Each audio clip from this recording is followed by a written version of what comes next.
하루하루 살아가는 게 요즘같이 힘들 때가 또 있을까 여겨가면서 하루하루는 살아가지만 혹이라도 내일, 혹이라도 내년 뭔가 희망이 되고 소망이 되는 이야기를 듣기 어려운 현실이 오늘 우리가 살고 있는 이 시대가 아닌가 생각합니다.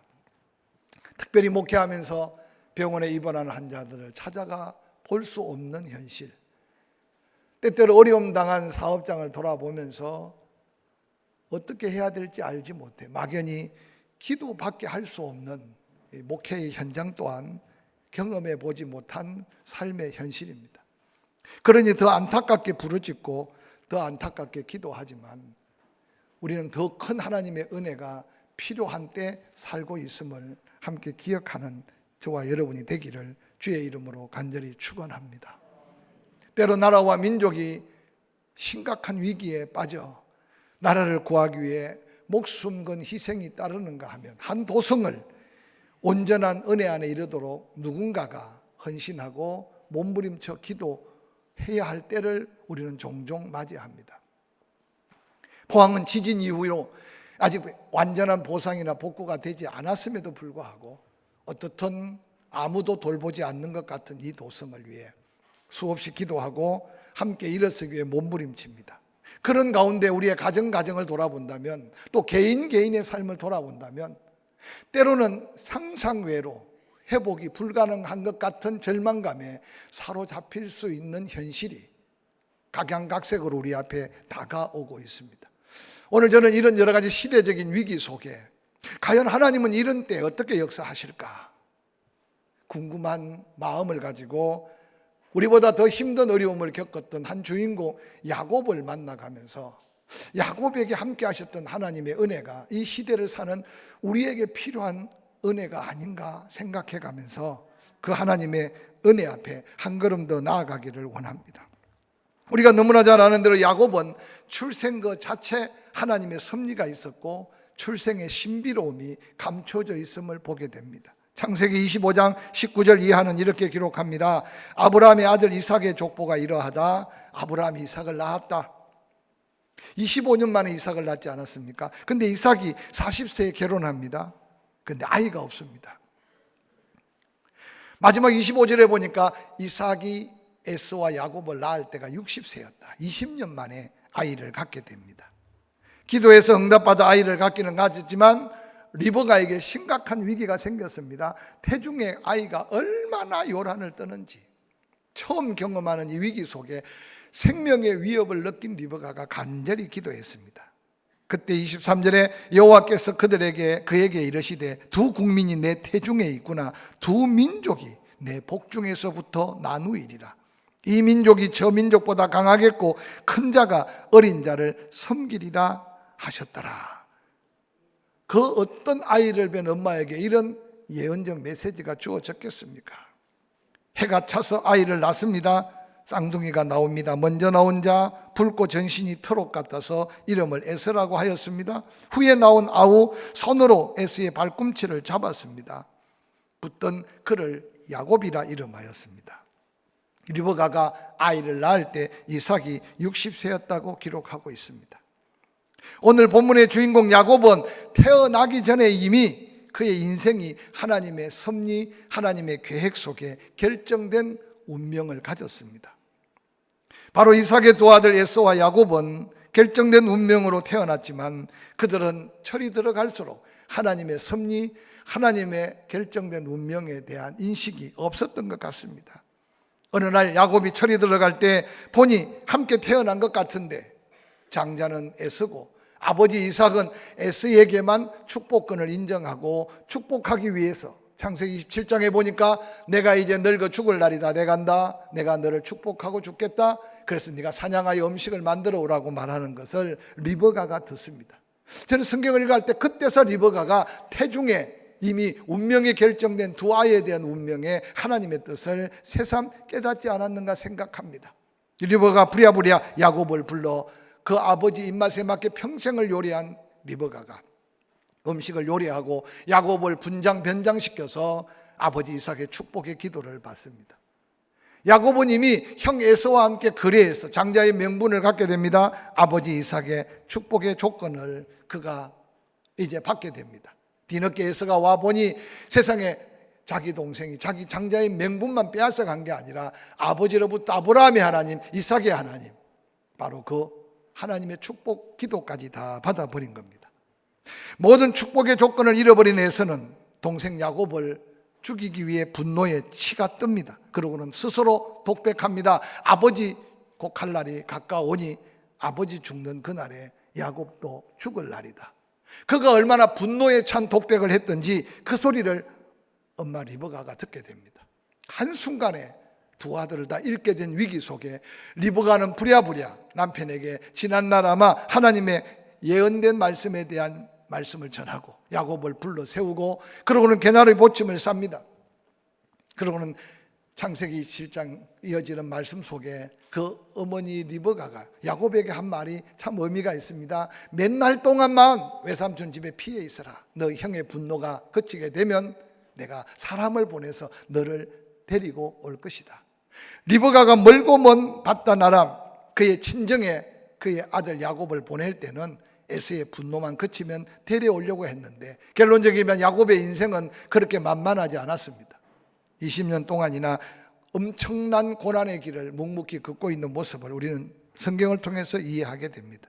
놀랍게도 육신적으로 보장된 것까지 축복 그 장자의 명분까지 팔아먹은 에서를 가르쳐 구약 성경은 이렇게 기록합니다. 창세기 25장 34절에 야곱이 떡과 팥죽을 에서에게 주매 에서가 먹으며 마시고 일어나 갔으니 에서가 장자의 명분을 가볍게 여겼더라. 개역 성경에는 경홀히 여겼더라라고 기록합니다.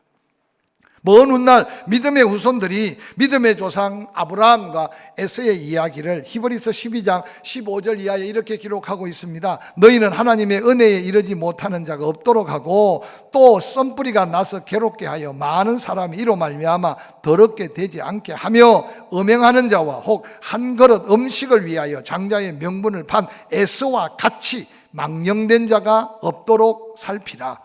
너희가 아는 바와 같이 그가 그 후에 축복을 이어받으려고 눈물을 흘리며 구하되 버림바가 되어 회개할 기회를 얻지 못하였느니라 라고 기록하고 있습니다. 에서가 자기 운명적 주어진 장자의 특권을 야곱이 팥죽 한 그릇에 팔아 먹었다는 이야기는 너무나 잘 알고 있을 것입니다. 그런데 놀라운 게 에서는 그가 육신으로 이어갈 장자의 명분을 가볍게 여겼다, 경홀히 여겼다. 히브리서 믿음의 후손들은 망령된 자라 그렇게 에서에 대한 모습을 소개하고 있습니다. 우리가 신앙생활하면서 진정한 믿음의 가치를 모른 채 예수를 믿는다고 하면서도 그 믿음의 본질, 그 믿음의 놀라운 은혜를 경험하지 못하고 사는 그리스도인들이 오늘날 교회 안팎에 얼마나 많을까 한 번 다시 생각하면서 내가 믿는 하나님, 내가 믿는 예수 그리스도는 어떤 주님이신가 다시 한번 살펴보시기를 바랍니다.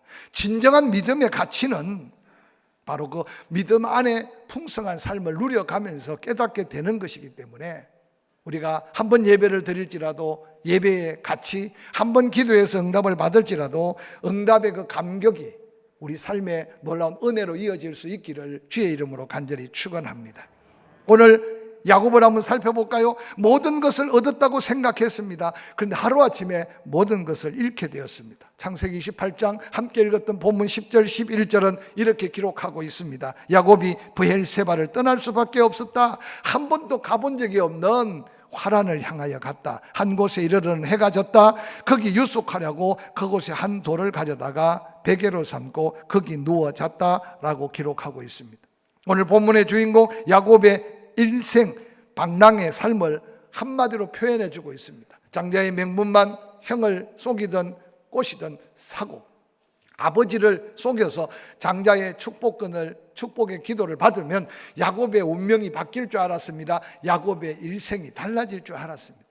그런데 어느 날 형을 속이고 아버지를 속여서 장자의 명분을 사고 아버지로부터 축복 기도를 받는 순간 야곱에게 다가온 것은 집을 떠나야 했습니다. 부모를 잃어야 했습니다. 그리고 하나밖에 없는 육신의 형님과의 원수지간이 되는 비극의 현장이 되어버렸습니다. 과거에는 집을 떠난다는 것은 아무도 생명을 보호해 줄 사람이 없고, 부모를 떠난다는 것은 남은 생애를 보장해 줄 수 없는 인생의 비극을 의미합니다. 거기에다가 도움이 되어야 될 형이 도리어 칼을 갈고 원수가 되었다는 사실은 야곱에게 있어서는 모든 것을 얻은 것 같은데 한순간에 모든 것을 잃어버리는 엄청난 인생 비극의 시작이 되었다는 사실입니다. 그가 세상 것을 구했습니다. 육신적으로 그가 원하는 것을 다 이루었습니다. 그런데 모든 것을 잃고 이제는 그 집을 떠나 브엘세바에서 하란으로 도망가는 야곱의 그 모습은 오늘 세상만 바라보는 인생의 모습이 아닌가 한번 생각해 보시기를 바랍니다. 사랑하는 성도 여러분, 우리가 낙심하는 이유가 어디 있습니까? 절망하는 이유가 어디 있습니까? 우리 인생의 위기가 어디에서부터 온다고 생각합니까? 우리가 뭔가 기대하고 계획했던 것 내 손으로 진 것 같고 내가 뭔가 다 소유한 것 같은데 어느 날 건강도 내 마음대로 되지 않습니다. 자식도 어느 날 내 마음대로 되지 않습니다. 나의 미래에 대해서 아무도 보장해 주는 사람이 없습니다. 그러고 돌아보면 지나온 삶도 헛된 것 같이 낙심되고 실망스럽습니다. 저는 오늘 이 엄청난 코로나 위기 속에, 국가적인 위기, 세계적인 위기 속에 우리 개인 한 사람 한 사람이 삶에 안주하기보다는 이런 위기가 도리어 하나님의 놀라운 은혜와 축복의 새로운 시작점을 마련하지 않는다면 우리는 거센 풍랑의 쪽배같이 그저 방향 없고 목표를 잃어버린 삶의 위기를 송두리째 떠안게 될 것입니다. 오늘 야곱은 어쩔 수 없는 관계 속에 진 줄 알았는데, 잡은 줄 알았는데, 그것만 내 인생에 들어오면 내 인생이 펼쳐질 줄 알았는데 그는 도망자로 112.6km 브엘세바에서 베델까지 어떤 야곱이 가지고 있는 육체의 한계고 야곱이 더 이상 달려갈 수 없는 한계점에 그는 깊은 밤에 그곳에서 들어 눕고 말았습니다. 가까이 있는 돌 하나 베개 삼고 그저 절망의 밤을 보내고 있는 야곱을 한번 상상해 보시기를 바랍니다. 지치고 고난 몸 한 걸음도 더 앞으로 나아갈 수 없는 깜깜한 그 밤에 그는 잠시 깊은 잠에 빠졌습니다. 그런데 놀랍게도 아무도 없는, 아무것도 의지할 수 없는 그 광야, 베델 광야에서 놀랍게도 하나님이 나타나셨습니다. 오늘 깊은 절망의 밤에 아무도 의지할 수 없는 그 밤에 나타난 여호와 하나님, 바로 그 여호와 하나님과의 극적인 만남이 야곱의 새로운 인생의 시작, 야곱의 새로운 운명의 전환점이 되었다는 사실을 창세기에서는 우리에게 보여줍니다. 사랑하는 성도 여러분, 야곱이 만난 베델의 하나님은 어떤 하나님이었습니까? 여러분이 만난 하나님은 어떤 하나님이었습니까? 저는 이 말씀을 준비하면서 아주 옛날 제가 만난 하나님을 잊을 수가 없습니다. 같이 공부했던 친구들이 대학을 가기 위해 부산고등학교나 마산고등학교나 진주고등학교로 갑니다. 당시 통영에서 마산고등학교나 부산고등학교나 진주고등학교를 가면 서울에 있는 대학을 입성할 수 있는 좋은 고등학교였습니다. 근데 저는 그 친구들과 함께 지내면서 그곳으로 가지 못하고 3년 동안 무료로 공부시켜주는 울산공고를 입학했습니다. 지금 생각하면 그렇게 절망하진 않았지만 환경이 워낙 열악했기 때문에 그냥 환경에 그냥 묻혀서 그렇게 갈 수밖에 없다고 생각하고 갔습니다. 그런데 2월 마지막 주간에 학교를 입학하게 갔는데 3월 둘째 주간에 하나님은 저를 교회 종소리를 통해 울산 침례교회 대문 앞으로 인도해 주셨습니다. 그때 만난 하나님이 제 인생에 제가 원하는 길은 아니었지만, 제가 가고자 했던 길은 아니었지만 예수 만나서 제 인생이 오늘날 이곳에 여러분 앞에 서서 설교하는 목사가 되게 한 것은 전적인 하나님의 역사였습니다. 사랑하는 성도 여러분, 오늘 위대한 운명의 전환점이 되게 한 야곱이 만난 하나님, 그 하나님이 야곱만 만나 주신 게 아니라 저를 불러주셨고 제 인생 가운데 간섭해 주시고 함께 하셨고, 그 은혜 안에 여러 가지 극한 상황 속에 오늘 마스크까지 끼고 거리두기를 하고 예배를 드릴 수밖에 없는 이 자리에 앉아있는 여러분의 자리가 바로 이것은 나의 간정이고 이것은 나의 찬송이고, 메마른 광야에도 함께 하셨던 하나님의 만남이 있었다는 증거임을 저는 깨닫기에 그 인생의 전환점이 되었던 그 하나님을 다시 한번 기억하고 이 위기가 도리어 기회가 되고 우리 인생에 다시 찾아올 위기가 오더라도 야곱이 만난 그 하나님의 은혜 안에서 다시 한번 인생을 도전하는 저와 여러분이 될 수 있기를 주의 이름으로 간절히 축원합니다. 그럼 오늘 본문에 야곱이 만난 하나님은 어떤 하나님이었을까요? 창세기 28장 12절은 그렇게 말합니다. 꿈에 본 적 사닥다리가 땅 위에 섰는데 그 꼭대기가 하늘에 닿았고 또 본 적 하나님의 사자들이 그 위에서 오르락내리락 하고 또 본 적 여호와께서 그 위에 서서 이르시되 나는 여호와니 나는 여호와니 너의 조부 아브라함의 하나님이요 너의 아버지 이삭의 하나님이다. 성경을 자세히 살펴보면 그 엄청난 위기 속에 태어나고 어릴 적부터 늘 철이 들어가면서 형 에서의 장자 명분을 사고 두렵고 떨림으로 아버지의 축복권 그 기도를 받는데 야곱의 지금까지 일생 속에 하나님은 한 번도 야곱에게 말씀하거나 나타나시거나 역사하지 않았어요. 야곱은 할아버지 간증도 들었을 거고 아버지의 이야기도 수없이 들었을 겁니다. 야곱이 들었던 것은 할아버지의 하나님, 아버지의 하나님은 들었으나 야곱 자신의 하나님을 만난 경험이 없다고 해도 지나친 표현이 아닐 겁니다. 그런 인간적 고뇌로 도전하고 애쓰고 힘쓰고 그러고는 자기가 목적한 바를 이루었다고 생각했는데 모든 것을 다 잃고 황량한 들판 육신의 한계점 속에 누워있는 그 현장에 하나님이 나타나셨다는 사실은 야곱에게 상상할 수 없는 사실이었습니다. 창세기 28장 16절에 야곱은 그 베델에서 처음 하나님을 만나고 이렇게 고백합니다. 야곱이 잠이 깨어 이르되 여호와께서 과연 여기 계시거늘 내가 알지 못하였다. 이게 하나님을 만난 야곱의 첫 고백이었어요.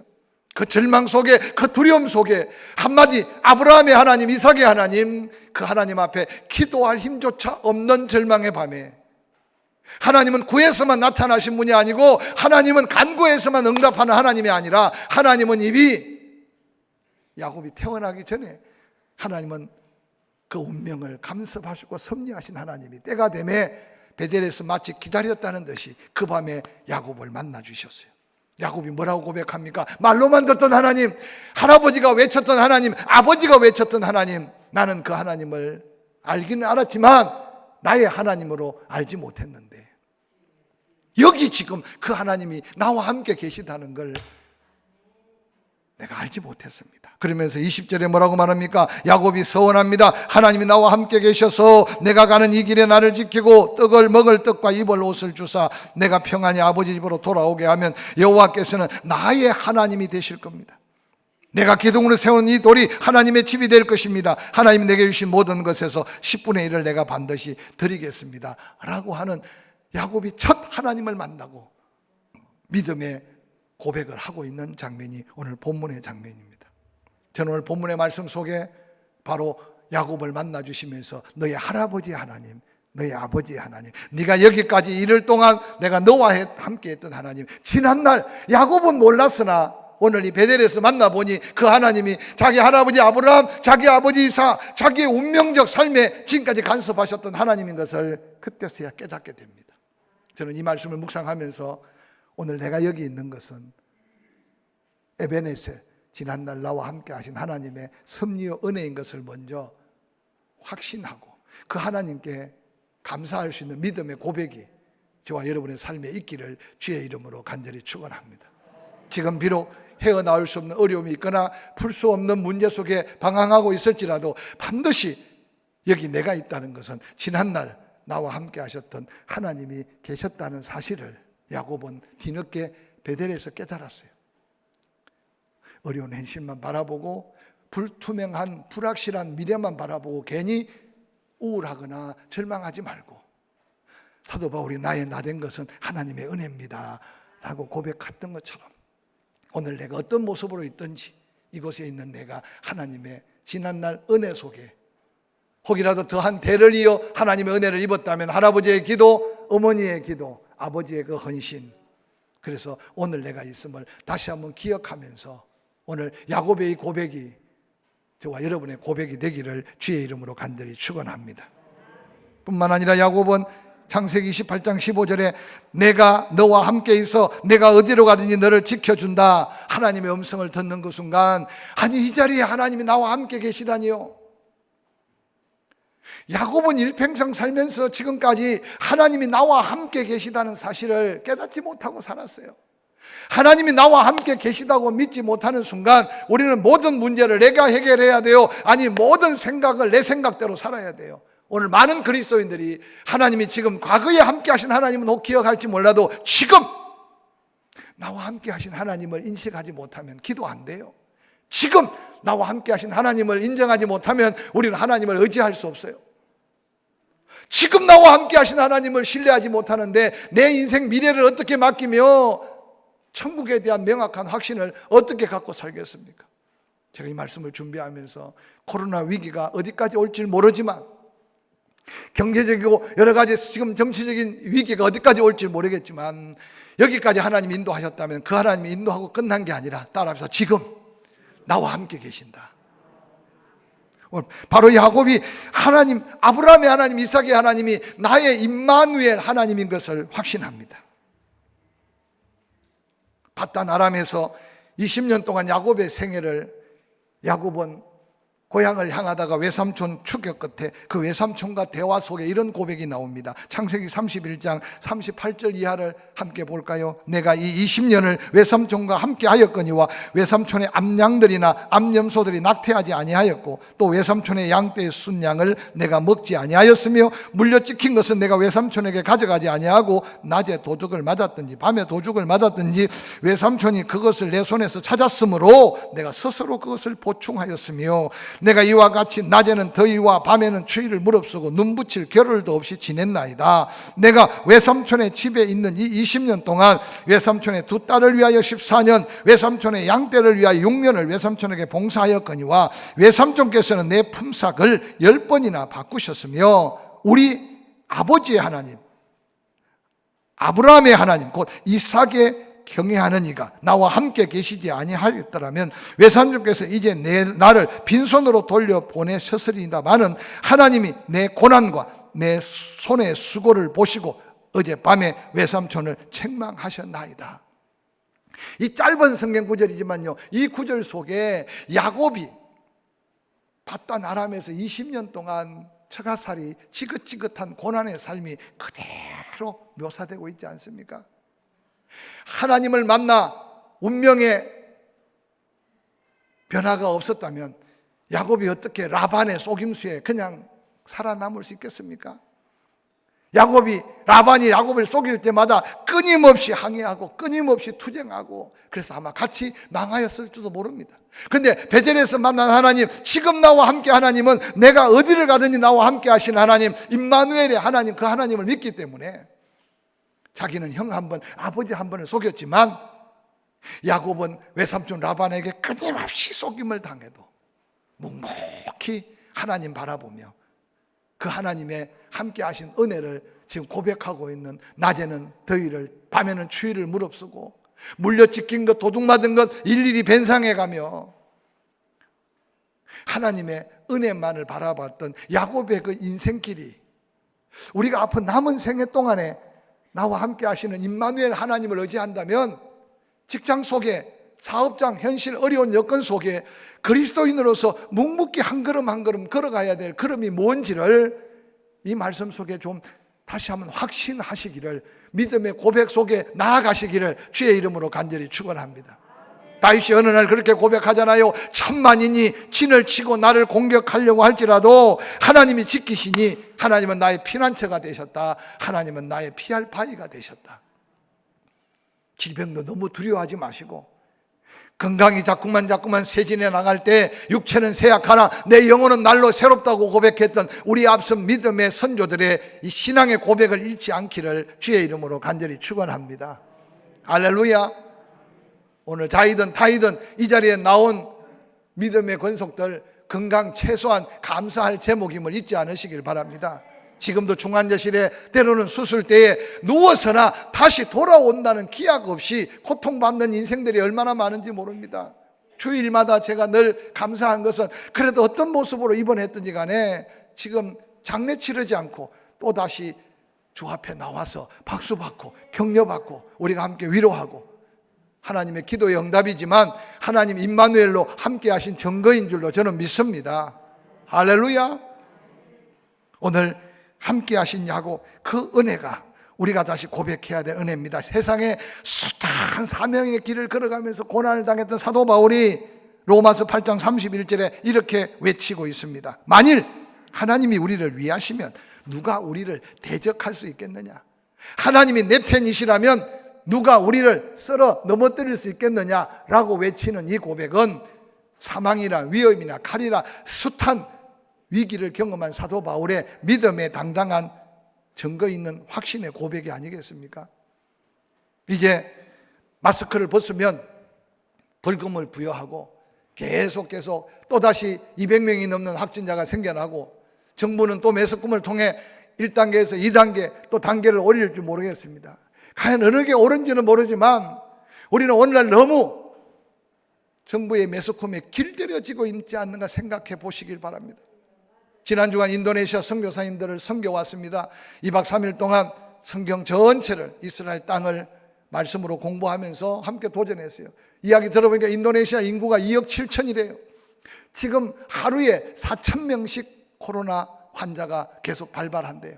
그런데도 아직 문을 닫아 놓지 않고 지금 선교사님들이 이제 내일 모레 계속 이번 주 지금 들어가는데, 정상적인 생활을 하면서 정부가 계속 고뇌를 하고 있대. 어느 게 옳은지 그런지는 모르겠어요. 여러분 계속 매스컴 보지만 미국이 어떤 나라입니까?